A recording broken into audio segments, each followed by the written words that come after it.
Hello दोस्तों, क्या हाल है आप सबका। मैं आशा करता हूँ आप सब कुशल मंगल होंगे। आपका एक बार फिर से स्वागत है आपके अपने चैनल एमर्स जीके एंड कॉमर्स क्लासेस के अंदर। दोस्तों, आज अपने बात करेंगे जो नवोदय विद्यालय समिति के अंदर आपकी टीचिंग की वैकेंसी आई है उसके बारे में। ये आपकी 2200 वैकेंसी आई है, जिसके अंदर से आपकी 584 वैकेंसी नॉर्थ ईस्ट रीजन की है। उसके ऊपर मैं सेपरेट वीडियो बना दूंगा, इसके बाद वो आपको मिल जाएगी वीडियो के पोर्शन के अंदर।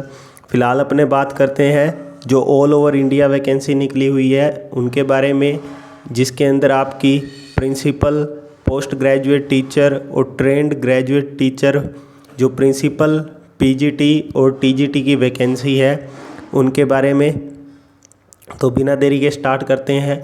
आपके यहाँ पर जो प्रिंसिपल की वैकेंसी है वो यहाँ पर 13 है टोटल। 7 जनरल की है, 1 ईडब्ल्यूएस की है, 3 ओबीसी की है, 1 एससी की है और 1 ओएच की है, अदर हैंडीकैप्ड की। उसके बाद आपकी हम बात करें तो ये पीजीटी की वैकेंसी आपको अच्छी खासी देखने को मिलेगी।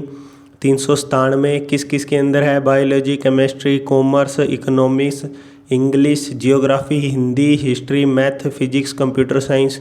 उसके बाद जो आपकी टीजीटी की है English, Hindi, math, science, social science. तो दोस्तों, अब इसके बारे में मैं आपको यहाँ पर बता देता हूँ। जो आपकी सब्जेक्ट की है, जैसे लैंग्वेज की, वो आई है असमी, बोडो, गारो, गुजराती, कन्नड़, खासी, मलयालम, मराठी, मिज़ो, नेपाली, उड़िया, पंजाबी, तमिल, तेलुगु और उर्दू।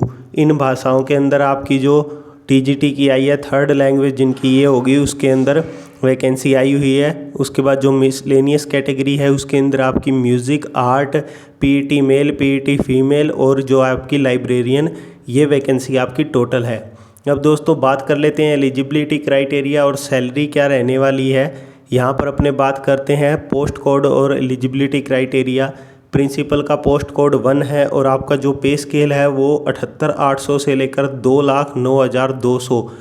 तो ये बहुत ही अच्छी एक यहाँ पर सैलरी है। लेकिन आप पोस्ट भी देख के चलिए, ये प्रिंसिपल की पोस्ट है। अपर एज लिमिट 50 साल दी गई है और एसेंशियल क्वालिफ़िकेशन है आपकी मास्टर डिग्री होनी चाहिए एटलीस्ट 50% मार्क्स के साथ, बीएड और इक्विवेलेंट टीचिंग डिग्री होनी चाहिए। उसके बाद यहाँ पर आपके पास एक्सपीरियंस की भी बात की गई है कि आपके पास एक्सपीरियंस होना चाहिए। ये यहाँ पर आप देख सकते हैं सारा एक्सपीरियंस पर्सन होल्डिंग एनालॉग्यू पोस्ट और पोस्ट ऑफ प्रिंसिपल की same post central government level पर वो होल्ड कर रहे हो और वाइस प्रिंसिपल की पोस्ट होल्ड कर रहे हो। इस पे स्केल पे 56,100 वाले पे स्केल पे लेवल 10 के पे स्केल पे पीजीटी या वाइस प्रिंसिपल रहे हों 2 साल के लिए। उसके बाद पीजीटी और lecturer in central state autonomous organisation at least 8 साल के लिए वो लेवल 8 के अंदर पे स्केल जो आपका 47,600 से 1,51,100 उसके अंदर उन्होंने 8 साल काम किया हो एटलीस्ट। उसके बाद जो टीजीटी पर है उस पर उनका एटलीस्ट 15 साल का होना चाहिए। तो ये सारे एक्सपीरियंस यहाँ पर बताए गए हैं। उसके बाद यहाँ पर अपने बात करते हैं जो पीजीटी की है, पोस्ट ग्रेजुएट टीचर की है, उसका क्या आपको पे स्केल रहने वाला है। लगभग जो मैं आपको बताऊं फोकस बच्चों का रहने वाला है वो पीजीटी पर ही रहेगा, क्योंकि पोस्ट ग्रेजुएट डिग्री वाले काफ़ी बच्चे हैं वो यही फॉर्म फिलअप करेंगे। तो ये आप देख सकते हैं पे स्केल अच्छा खासा है, 47,600 से 1,51,100 है और मैक्सिमम एज लिमिट यहाँ पर 40 साल है आपकी। जो एसेंशियल क्वालिफ़िकेशन है वो आप ध्यान से देखिएगा, 2 year integrated post graduate course from regional college of education of NCERT, मतलब एजुकेशन ऑफ एनसीईआरटी से आपका 2 ईयर का पोस्ट ग्रेजुएट कोर्स होना चाहिए। और any other NCTE recognised university जो टीचिंग का एलिजिबिलिटी टेस्ट लेती है वो रिकॉग्नाइज यूनिवर्सिटी होनी चाहिए। कंसर्न सब्जेक्ट, जो सब्जेक्ट के लिए आप फिलअप कर रहे हैं उस सब्जेक्ट के अंदर एटलीस्ट 50% मार्क्स, या आपकी जो नोट ये देकर यहाँ पर लिखा गया है, B Ed degree is not required for candidate who have undergone 4 year integrated degree course of regional. ये तो जायज़ सी बात है, जिन्होंने 4 साल का डिग्री कोर्स किया होगा उनको बीएड की रिक्वायरमेंट यहाँ पर नहीं है। उसके बाद यहाँ पर और लिख के दिया गया है, अगर वो आपके पास नहीं है तो आपके पास मास्टर डिग्री होनी चाहिए किसी भी सब्जेक्ट के अंदर। मान लीजिए आप हिंदी के लिए अप्लाई कर रहे हैं तो आपकी एमए हिंदी होनी चाहिए, इंग्लिश के लिए एमए इंग्लिश, फिजिक्स के लिए आपकी एमएससी की होनी चाहिए, केमिस्ट्री के लिए आपकी एमएससी केमिस्ट्री में होनी चाहिए, मैथमेटिक्स के लिए मैथ आपका एक सब्जेक्ट होना चाहिए, इकोनॉमिक्स के लिए इकोनॉमिक्स होनी चाहिए, हिस्ट्री के लिए आपकी पीजी जो पोस्ट ग्रेजुएट है वो हिस्ट्री के अंदर होनी चाहिए, जियोग्राफी के लिए आपकी जियोग्राफी के अंदर। कॉमर्स वाले एक बार अच्छे से देख लें, सिर्फ यहाँ पर एमकॉम अकाउंट्स वाले भर सकते हैं, बिजनेस और इकोनॉमिक्स वाले नहीं भर सकते, क्योंकि आपकी accounting, cost accounting, financial accounting जो as a major subject of study होनी चाहिए एमकॉम के अंदर।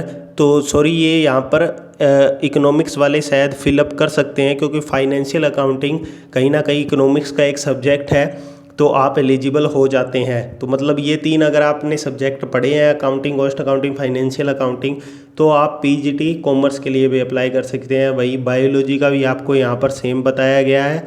उसके बाद नोट देकर दिखा गया है कि जो कैंडिडेट ने मास्टर डिग्री करा होगा सिर्फ वही एलिजिबल होगा। उसके बाद आपकी साथ में बीएड होनी चाहिए और प्रोफिशिएंसी टीचिंग और हिंदी के अंदर आपकी होनी चाहिए। तो ये एक छोटी सी चीज़ यहाँ पर बताई गई है, मतलब बीएड तो यहाँ पर मांगी गई है। साथ में अगर आपने पोस्ट ग्रेजुएशन करी हुई है और बीएड करी हुई है और आपकी टीचिंग हिंदी और इंग्लिश के अंदर प्रोफिशिएंसी है तो आप इजीली फिलअप कर सकते हैं। वहीं जो ये पीजीटी कंप्यूटर साइंस है उसके अंदर बीएड नहीं मांगी है, लेकिन डिज़ायरेबल के अंदर बीएड को रखा गया है, मतलब प्रमोशन का जो सिस्टम है वो बीएड पर कहा गया है। बाकी आपकी एमएससी कंप्यूटर साइंस के अंदर है, एमसीए की हुई है, तो आप इजीली इसको फॉर्म को फिलअप कर सकते हैं। वही जो टीजीटी की बात करूं तो टीजीटी की यहाँ पर मैं आपको बता देता हूँ एसेंशियल क्वालिफिकेशन क्या है। वही 4 साल का डिग्री कोर्स होना चाहिए regional college of education of NCERT. उसके बाद अगर अपने बात करें और के अंदर दिया गया है bachelor degree, bachelor honours degree with at least 50% marks in all the concerned subject individually and also in aggregate candidate should also require subject of at least 2 year in the 3-year degree course. मतलब यहाँ पर आपके bachelor degree साथ में ये BEd मांग रहे हैं। सिंपल सी बात मैं आपको बता दूँ जो टीजीटी की बात कर रहे हैं। उसके बाद ये आपके ये सेपरेट टीजीटी मैथ के लिए, साइंस के लिए आपको बताया गया है किस किस के अंदर आपकी होनी चाहिए। तो मतलब जो आपकी थर्ड लैंग्वेज है वो आपकी पढ़ी हुई होनी चाहिए, आपकी डिग्री की होनी चाहिए, नॉर्मल सी बात है, और आपकी बीएड यहाँ पर होनी चाहिए। वो यहाँ पर ये देखिए स्टार लगा के बीएड का लिखा भी गया है और बीएड का नोट लगाकर लिखा गया है कि जिसने 4 साल इंटीग्रेटेड कोर्स किया है डिग्री का उसको बीएड की ज़रूरत नहीं है।